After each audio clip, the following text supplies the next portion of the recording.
Lovey podcast, where we believe entrepreneurs are the new influencers. If you are trying to build your brand, your business, and your influence, you are in the right place. This is your one-stop shop to learn everything you need to learn about how to expand your reach, your income, and your impact. Let's dive in. Katee, Grace, thank you so much for joining me today. I am thrilled to have you. How are you doing? I'm wonderful. I'm so happy to be here.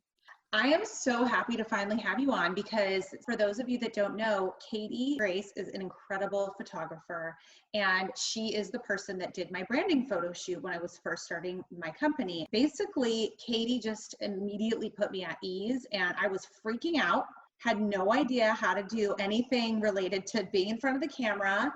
She is just incredible. So I'm so excited, Katee, to have you again and just to peel back the layers and educate folks on how they can successfully lean in to a branding photo shoot, not be afraid, get comfortable. So let's talk about why we need to have a branding photo shoot in our business. That's one thing. And then when does it make sense to have a branding photo shoot? So a branding photo shoot is something that for any newer online business owners, probably not something that they're thinking of. A lot of online entrepreneurs are not used to being in front of the camera from my experience. And I didn't really understand why we even needed to do it, right? Because for those of us that are used to more traditional jobs, we're not used to being in front of the camera. It just feels very unnatural.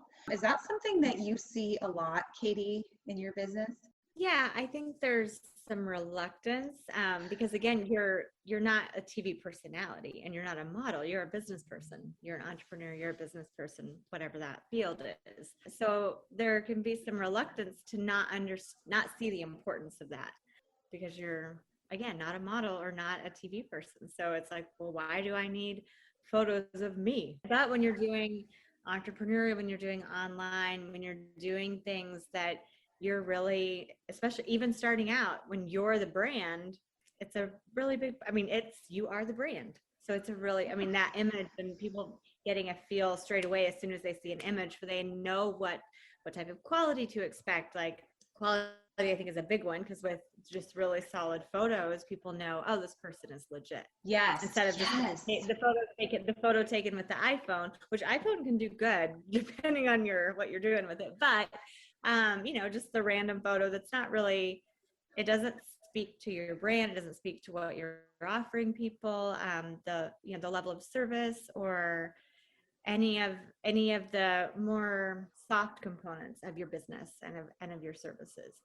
Yes, that is such an important point, that it sets a tone for your business. If you have professional photos versus like a selfie of you in your bikini in the car, it's just not the vibe, right? So I think that's so important to point out that yes, one, if you are the face of your brand, especially, you must be doing that. And it does set a tone for really what level you're playing at, because it's such a visual business. And I love what you said about we're not crazy. For those of us that don't like being in front of the camera, it feels unnatural. It's because we're business people. We're not used to being at the front and center, and something I see all the time. So if there's anybody out there listening to us, I just want them to have that validation that if you are feeling like, oh my goodness, I am not meant for this, I cannot do this, believe me, you can. So I will tell you guys, the reason why I even knew about hiring a photographer is because my mentor heard what I wanted to be doing and was like, you need photos of yourself. And I kid you not, one, didn't believe her. I was in denial. And then two, realized, oh my God, she's really going to make me do it. And I almost quit my business because I was so petrified and uncomfortable. And I was like, I am not a Kardashian. I am not meant for this. This is not for me at all. And, and spending the money and understanding all the pieces that play into a successful photo shoot was just completely foreign to me. Then we met. Everyone was recommending that Katee Grace be the photographer that I select. And she obviously is so talented and she's just one of those really special people that puts you right at ease. Thank God for that, because let me tell you, I don't know what I would have done otherwise without you, Katee. So, thank you again for putting me at such ease. It's really funny you say that. And I do hear that a lot. I think just the more that you connect with your photographer and start chatting, just going through, and then they're guiding you through stuff, I don't see it as, oh, this person is a hot mess. I'm like, okay, and I mean, because I felt like it was a great flow. And I know you had said that, and I just thought, okay, which I get it. I mean, I believe you, but you didn't feel my nervous energy? Is that no, what you're saying? Oh, good. I think because I'm focused on different things. So I'm not going to focus on amplifying anything. That I want to focus on bringing you to a place where you can just be yourself, and we can create images that really exemplify your brand. Yes, and you do it so naturally. And, it's interesting because I also have people that say to me, well, I'm not the face of my brand. I actually have a logo and my brand isn't about me. So my response to them is, you know what? People nowadays were nosy. The game has changed as we know it. They want to know who is the face behind the brand. It's no longer good enough to put up cute little memes or images of products or your service. People want to know, well, why would I buy a CBD product from you, or whatever the product may be, right? Your makeup, it doesn't matter what it is. Who is that person? And they really want to see you and feel your energy and hear your story. And so there's a lot of work around, a lot of us out there to kind of overcome that fear of stepping into the camera, into the light, into the center of attention.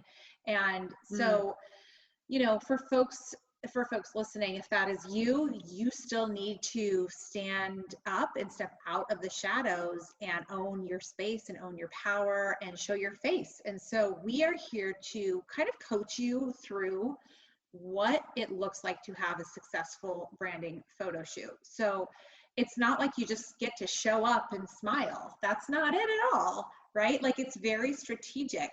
So I can give a couple tips, and then I definitely want to hear from Katee because she's the photographer. She does this all of the time with so many brilliant people out there, and her images, by the way, are insane. So we'll send you to her website and her Instagram so you guys can stalk her appropriately after this. But, I'll just say this. When you're doing a branding photo shoot, you do have to be strategic, especially if it's like your first one. And, you need to consider things that you probably wouldn't even think of, like, what are my brand colors and what is the right location to set the vibe? And for Katee and I, we had to kind of partner, and I was scouting locations and we were talking about lighting and times of day and all that good stuff. So there's just a lot that goes into it, from your wardrobe to the location to your makeup. The list goes on and on. How do we know when we found a legitimate photographer? Any do's and don'ts around, things to look out for, questions to ask when you're interviewing a photographer? Well, I think you want to be able to look at a good body of their work. You don't just want to see a couple photos.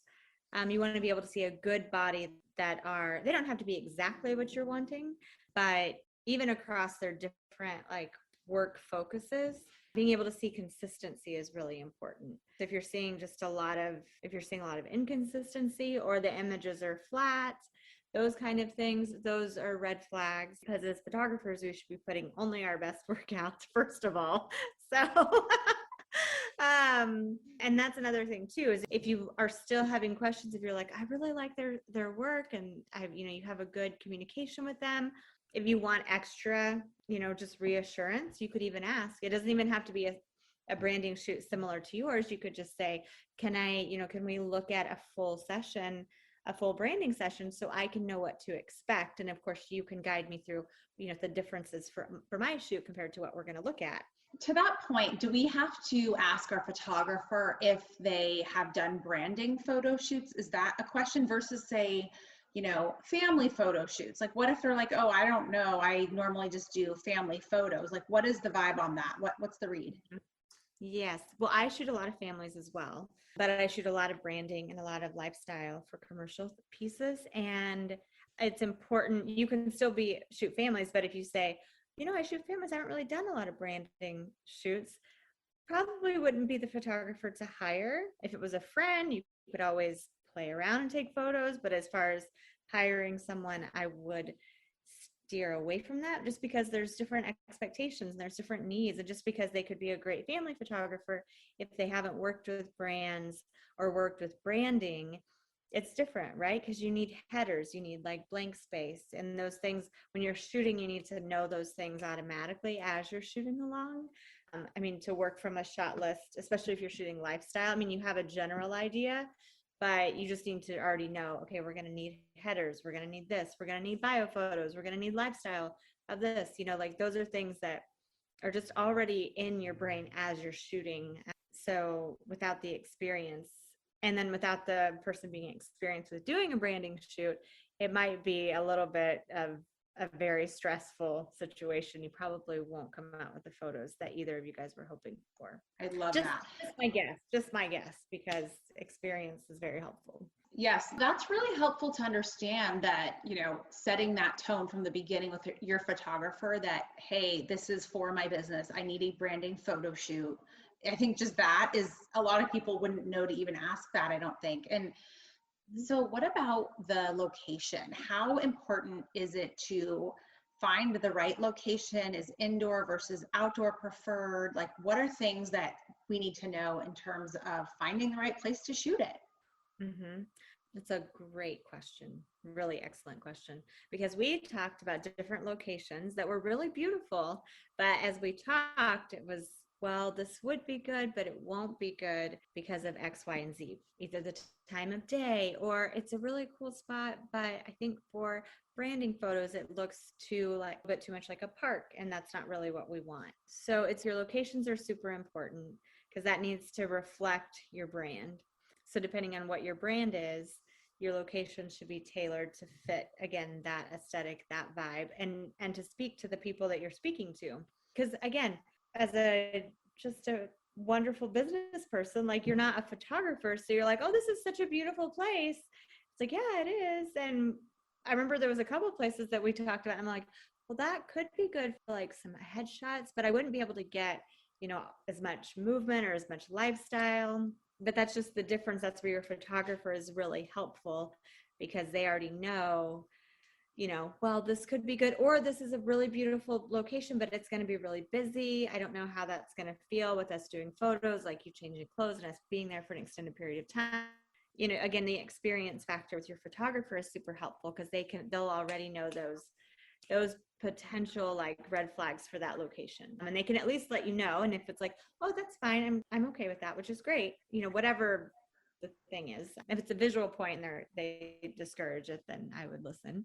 And then as far as indoors or outdoors, that also depends on your brand. So you can do both. I shoot a lot of natural light. I do shoot artificial light, but I'm known for shooting natural light. So I can shoot indoors and outdoors, but with natural light. It's a great window light if you're shooting indoors. Outdoors, I just find the good light, leave the other light for just casual walking around, but always find the good light. Yes, you can really go either way. And if you're doing something with more, if you need something more like with a studio feel, then you could still be shooting in a studio or not in a studio, but with the strobes and have just that different feel. I mean, right now, natural light is a really big thing. So, I mean, it's always a big thing, but I think even with branding, with commercial advertising, there's still a lot of the, lifestyle, natural light direction. Yeah, absolutely. And, some of the things that you mentioned really did come up, like knowing and listening to the pitfalls. So, you and I, thankfully, we did some scouting in advance and planned it, right? And we pre-planned it, and we wanted to do the photo shoot closer to where I live. And so what I did was listen to what Katee said, which was go during the time that I think I would want to shoot, and check out the light and send her a video. And that was so helpful, I think, because you got a sense of what it would be like when we were there at the time. And so I just would have never thought to go at that exact time. So it took about a week. We looked at maybe 3 or 4 different spots. And one thing I remember that was surprising that came up was I thought, oh, we should go look at this cute little bridge at the Calabasas Commons. And you were like, it is really cute there, but I've had experiences where their security will actually throw you out if you don't get a permit. And I was like, wait, what? Is that a thing? I didn't know what that meant. So can you explain a little bit about, needing a permit? What is what are the shoulds and should nots, or okay, or how can we get away with things? Like what is that all about? Do we need a permit to shoot on location? Yes, that's a great question. And it's not the same everywhere. I used to live in Santa Barbara. In Santa Barbara, I never needed a permit anywhere. I could shoot, well, except for San Ysidro Ranch. Like literally there's like a couple places that I couldn't go shoot. I mean, even if someone was staying there, it would get tricky. But basically like I could shoot anywhere in Santa Barbara, except on someone's private property, but any place. When I came to LA, I found that was not the case. And even in a shopping center that you think, and you're not photographing other people, you're literally just photographing the person that you're with, they require permits. So, and I was even shooting something for a brand by one of their stores in LA, and I got approached by the security. I was pretty much done anyway, but the brand that I was shooting for was there. It's kind of a weird situation. So all that to say, shopping centers are probably no. And as far as permits, like if you're okay with getting kicked off the property, but getting a few shots, then that's fine. I mean, I don't have an issue with being asked to leave, but when you're doing a branding shoot, you're trying to get a lot of things done, and it can just be very disruptive to the flow and to the mood if then you have to move and go somewhere else, and somewhere that you hadn't totally planned, and if you just can't relax. So you're really better off to find find locations that either you can get a permit at. Honestly, shopping centers are not, they say you need a permit, but I don't even think you can get one unless you rented out the whole place. I don't know for sure. Finding a place that doesn't have things like that, whether it's, sometimes some restaurants can be good spots because they'll have good lounge areas. If you can schedule it during a time when they're not busy and people aren't there, they don't mind. The staff might be there or whatever. There are studios that you can do as well, and you can make that, I mean, again, you're going to just pay for the location and have the stress of that taken off, so you don't have to worry about a permit and going through all the right channels. And yes, you can't just shoot anywhere. Yeah, I gotta say that really was a hard lesson. I just, for whatever reason, had no idea that was a thing. So yeah, there were a couple locations that I realized I don't think we can shoot here. And so that was unfortunate, but it's good to be aware, and hopefully that saves some people time. I guess it probably depends on your local area. Mm-hmm. And it's also if you know people who, manage a hotel, or if you want to rent a hotel room, those are things that can, if you're taking the service of somewhere, and then they will often let you use the grounds. Hotels are one that usually do. If you rent a room, they usually allow you to use, as long as you're just not getting the guest in photos, they let you do those kind of things, which those can be great because they can have good common areas. They can have restaurants. They can have, I mean, they're set up for, people coming and enjoying the aesthetic of their space. So it's all, that's all taken care of. Studios are great. Again, if you know people who have, something that your hotel manager, someone who, owns just a home that fits your aesthetic, like take them out to a nice dinner afterwards if they say yes. But yeah, just finding locations where you can clear everything beforehand is going to really take the pressure off, where you're not like, oh no, we might get kicked out.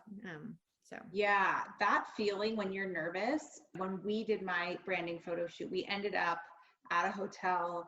I did rent a room to have access to it. We used that room as our place that we could store all of our stuff and then change. I did change in a couple sketchy areas that was stressing me out just because it was big, the property, and we didn't get caught.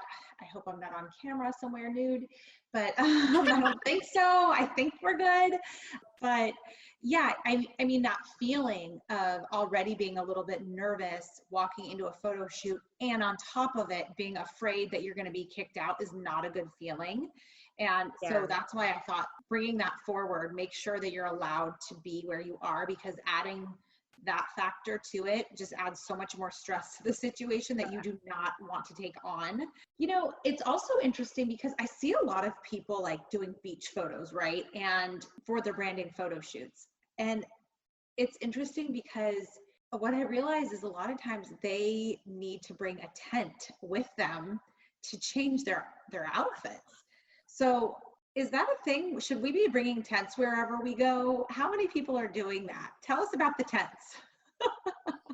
I have to say, I've actually never had someone bring a tent. I've had plenty of people change, either just with, pull one thing up, pull one thing off, get really sneaky. Some people have done it and like changed in the car. I mean, I've held up blankets around people before. I mean, I know tents have been done. I've been shooting at the beach, particularly where you're seeing tents. I've been shooting there for over 15 years. Oh my gosh. And I have never taken a tent to the beach. But if that was your comfort level and you didn't want to go into the bathroom, the bathrooms at the beach can be like hit or miss, and you weren't really comfortable changing in the car. I mean, the car can be really the more private place, especially if you have a bigger vehicle and you have tinted windows. So I would opt for that. But again, if you're not, for whatever reason, you're like, I can't change in the car, I really would prefer a tent, then bring a tent. I'm always down for whatever. But I mean, the car, I think, is kind of the perfect spot if it's like, I'm not really comfortable changing right on the sand. Ah, okay. That's good. I feel like you probably have so many funny stories that you can't reveal. Just based on your expression, but that's good to know. Okay, so do not bring your tents, everyone. Keep your tents at home. Bring your big car with the tinted windows. Okay, that's helpful. Let's talk wardrobe for a second, can we? So I want to ask you, how many outfits is good for a branding shoot? Assuming it's your first branding shoot, you have no pictures of yourself, like you're like me, and we have no pictures of ourselves because we're never in front of the camera. How many outfits is good? And any tips as far as like the do's and don'ts of what to wear, anything with colors, or like just anything, any tips for our outfits? Yeah, that's a great question. I feel like if it's your first shoot, depending on how ambitious you are, I would say 3, because that will give you a good variety. I mean, if you're ambitious for 4 or 5, great. That's awesome. Or if you want to have a couple extra backup and like, hey, I may be really, rolling and flowing, then let's add another look on. But 3 is a good spot because that gives you a good variety. You can get a couple different looks in there. As far as things to stay away from, definitely stay away from logos, unless I don't know why you would use a logo on your clothing. I always, suggest to stay away from logos. And then coordinating your colors with your brand colors is good, especially for some of the photos where they're going to be on your pages. You want it to just flow together. I mean, you don't want to have on like a hot pink dress if your branding colors are gray and navy. I mean, it might not. Well, I mean, unless, depending on what you're selling, it could totally work. I'm all for hot pink. I'm just trying to think of something offhand. But a big thing, stay away from logos. I would really go with clothes that you feel good in. When you look in the mirror, you feel confident, you feel good about yourself. Choosing clothes that you're not having to worry about adjusting, like, oh, this is great as long as I sit, extremely straight and this way. I mean, we try to keep good posture during photo shoots, of course, but starting to really, really focus on wardrobe malfunctions, that's going to be distracting and cause you stress and anxiety when you're wanting to be more relaxed. So even if you go to Nordstrom or wherever you like to shop and you have them help you pick out wardrobes, that works great too. Yeah, and I have to say on that point, I did go to Nordstrom's. I did buy everything that was in my brand colors. It was very difficult to go shopping and prepare for a branding photo shoot when it was quarantine and everything's back ordered and you could barely get into a mall. So I don't recommend that you do a branding photo shoot over a pandemic. It makes things harder from experience. But no one told me that. So here we are. We've warned you. Oh my gosh. How was that? How was that choosing outfits? And yeah, I thought that I had just some stuff in the closet that would be just perfectly fine. And then I tried them on and made my sister-in-law take pictures. And I was like, this looks like, does not look elegant. I'll just say that for one reason or another. So I realized I do need to up my game on my wardrobe. And I'm not a big clothes person. I don't know. I just don't care. I'm all about get your nicest Lululemon or whatever, your nicest workout gear, right? Just be comfortable. And yeah.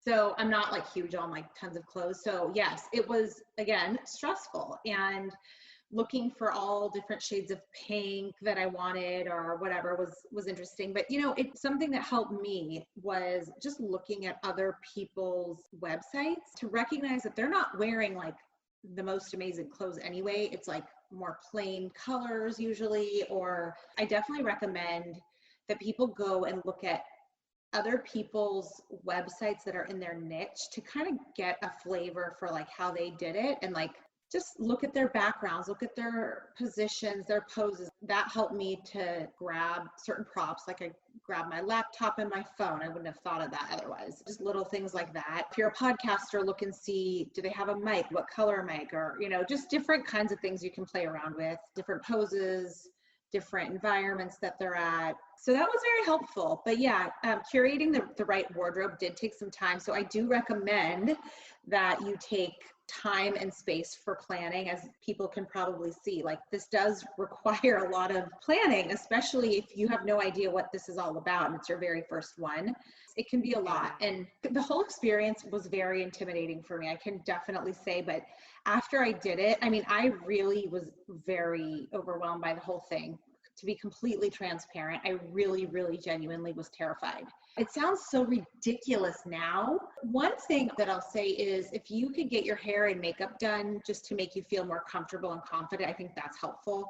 Thankfully, my amazing sister-in-law was my makeup artist. She's so talented. She picked out our makeup in advance. I showed her colors. I told her the vibe. And we practiced before. I did not get my hair done because it was too early in the morning.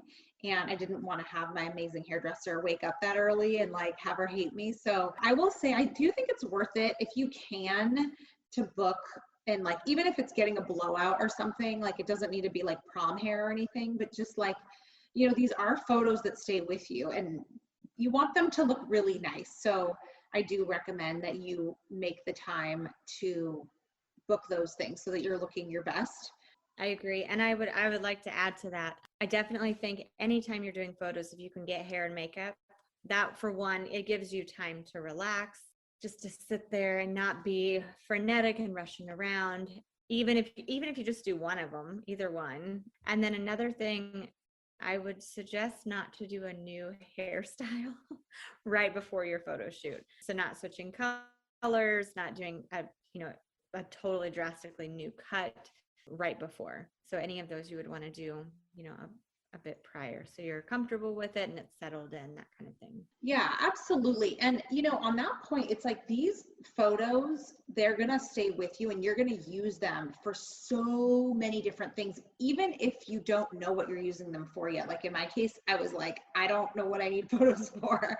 I had no idea about this. So again, I was just pushed into it and just went with it and took a leap of faith. But it turns out you need photos of yourself for so many things. If you're any kind of content creator, you have an online business, you have to have them. It's used if you are featured in an article, Your About Me, or anything on your website, you need different photos. You have a podcast, you want to be able to have professional photos of yourself. Like, you're using these photos absolutely everywhere and anywhere in so many ways that even if you're not totally sure exactly how they're going to be used, you're going to need the content. And definitely trying on a new look before that is probably not the best strategy. So let's actually, I wanted to ask you about this. So what if, let's just say we, for example, had our hair extensions in during our photo shoot and then we decide to take them out. Mm-hmm. What do we need to reshoot? How frequently do we need to reshoot? Tell us about that. Honestly, in 2021, a woman has the ability to change her hair so frequently, which is wonderful. And I mean, I have clients who they may have hair one way one month and the next month it's different. And there isn't a need necessarily to change images because a lot of times people don't even notice, they don't totally even notice that, oh, their hair's shorter. Oh, their hair's curly today. Oh, their hair's braided today. Oh, their hair's, I mean, maybe like color changes, I think that would probably throw people off or maybe be a little bit more stand out to them. But updating your images is very important though. But that's more for the social media aspect, just to have consistent, fresh images. But you don't have to do away with your other images just because you don't have your extensions in. That's very helpful. And so I know for you, because you really do a lot of this kind of work. And so, I mean, you're like an expert in this space. So I think you had told me that some of your clients will do photo shoots every single month. Is that right? Yeah, they have a strong online platform, so they are keeping up consistent new photos every month to every other month. Some people like to shoot every other month because then they only have to get prepared for one photo shoot, and then but they'll have double the images and we'll spend double the time.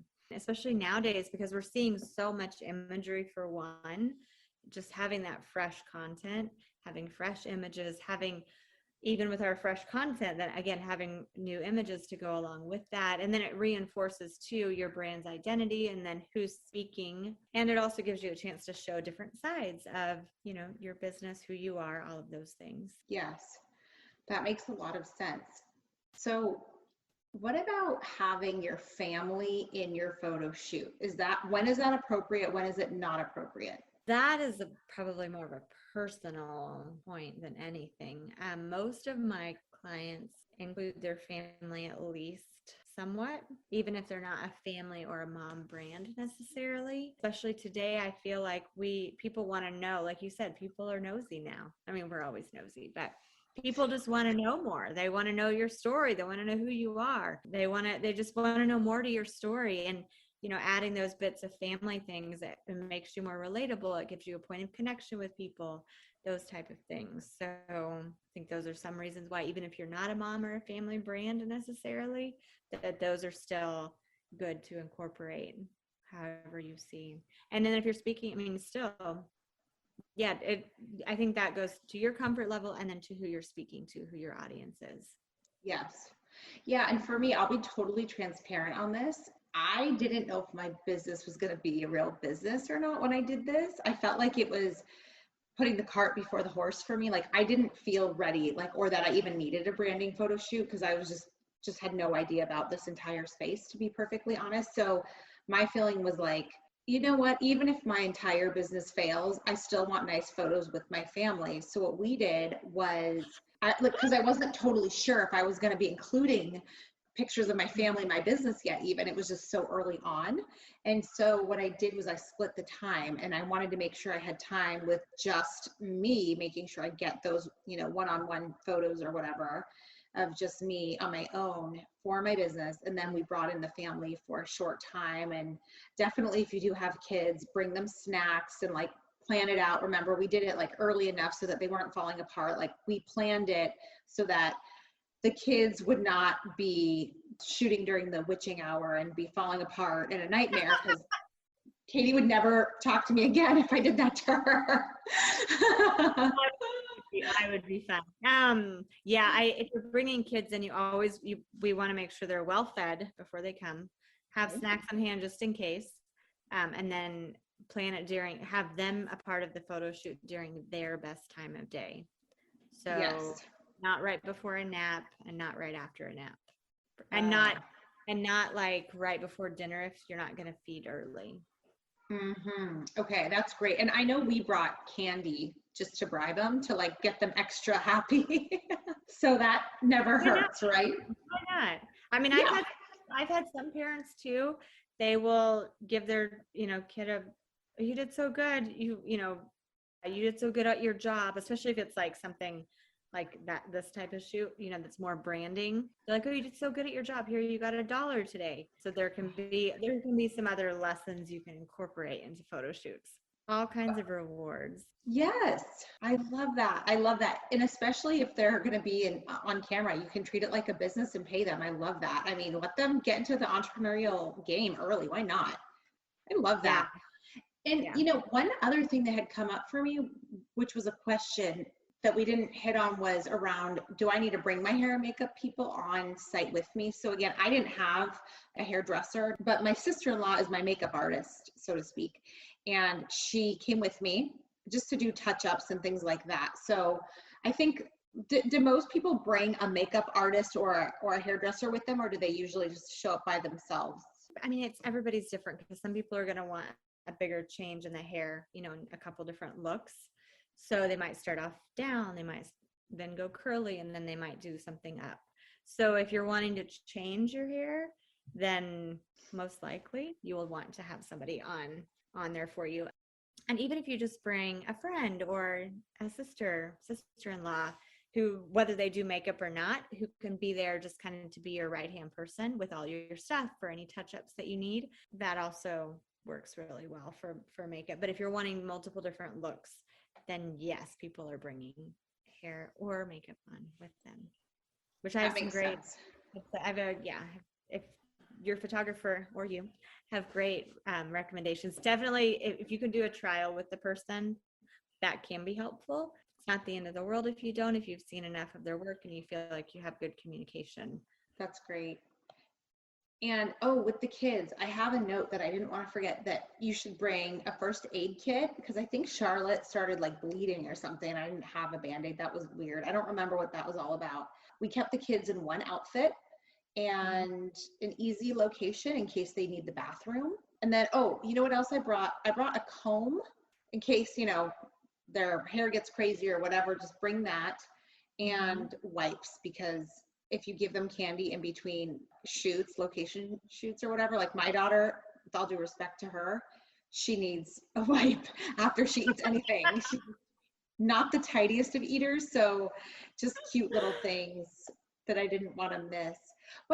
What about shoes and jewelry? What do we need to know about those two things? Think about your brand. With all wardrobe things, you want to think about your brand. What is the image that fits with your brand? Who are you speaking to? I mean, all the little details, they're going to help establish, they say it's hard to get over a first impression, right? Like, this is your image is your first impression. So you want those things to speak to creating credibility for people. And so flip-flops, unless you're working on the beach or something like that, flip-flops aren't going to be your choice of shoe for a branding shoot. So you definitely want to go with shoes, even if you don't necessarily wear high heels all the time. If your image is a more professional look, if you're working with professionals, you're going to want to keep those things in mind. Jewelry is good. It's fine. Again, it goes to your aesthetic. If you're an interior designer, you're going to have more freedom to have fun with some of those things than if you are a business professional working with professionals on business development and things like that. Does that answer your question? Oh, yes, it absolutely does. I think it's important to know that, you want to make sure that you're dressing the part, right? So whatever that means for your business. And, the last thing I'll say too, and this kind of goes back to the location, is the temperature, especially if you're outside, because we were shooting mine over the summer, and so it's a combination. So the timing thing can be tricky on that one, because for us, it was very hot still, like 5 at night at the time in which we were shooting.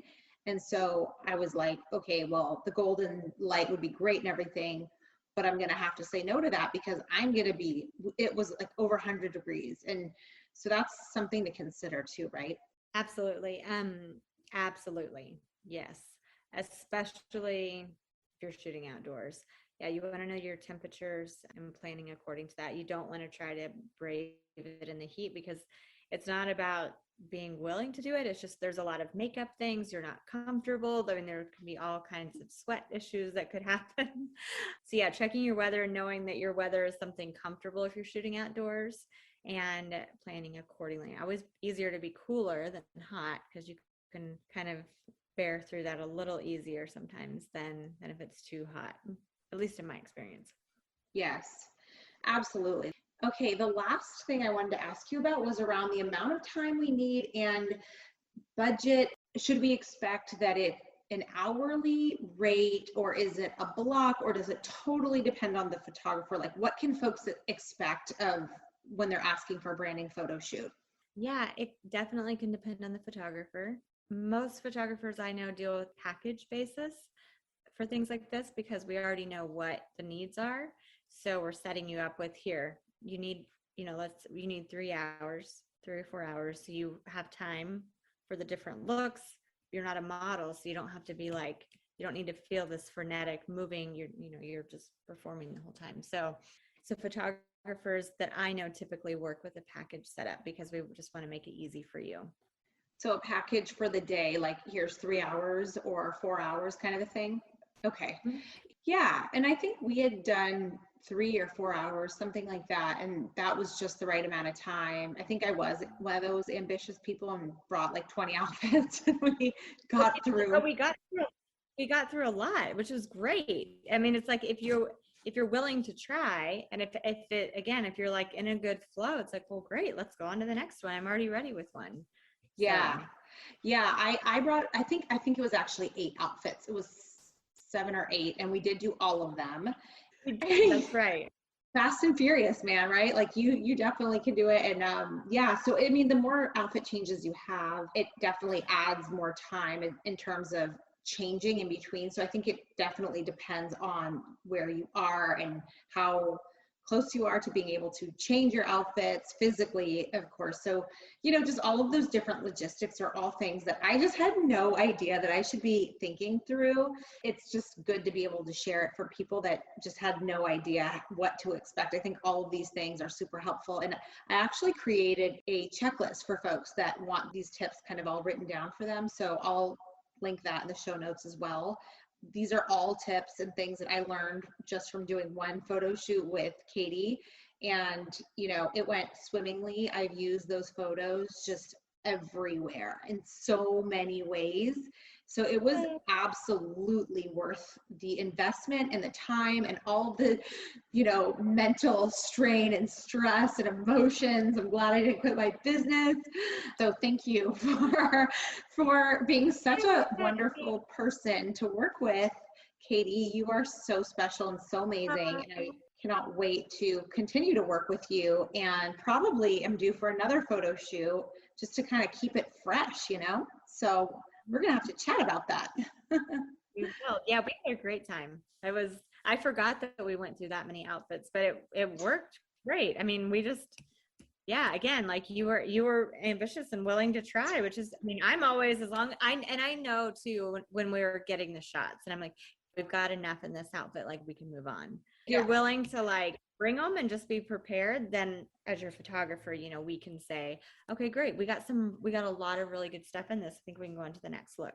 Yeah, and that is so helpful. I think it's definitely a big communication. It's definitely a team effort when you are doing something like this, for you as the person with the vision to kind of just do sanity checks all along the way. And, your photographer has so much experience that they're able to coach you through not only the physical like poses and what to do and all of that goodness, but also just be able to weigh in on all of the pieces that have to come together. So I definitely encourage you to listen to them, solicit advice, and they're the expert in this. So absolutely find somebody that you can trust and that you're comfortable with, and communicate with them, get their thoughts, and take their direction, because they are the experts in this field. So be coachable and listen to your photographer.